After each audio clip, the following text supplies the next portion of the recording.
How to look at Roblox favorites on mobile. So for this, we will need to go to our profile. So just click on the three dots right here at the bottom right corner and then go to profile.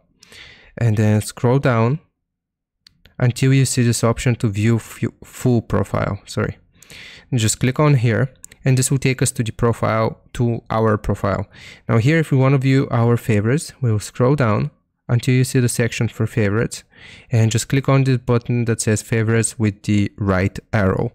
So after we click on it, then it's going to look like this.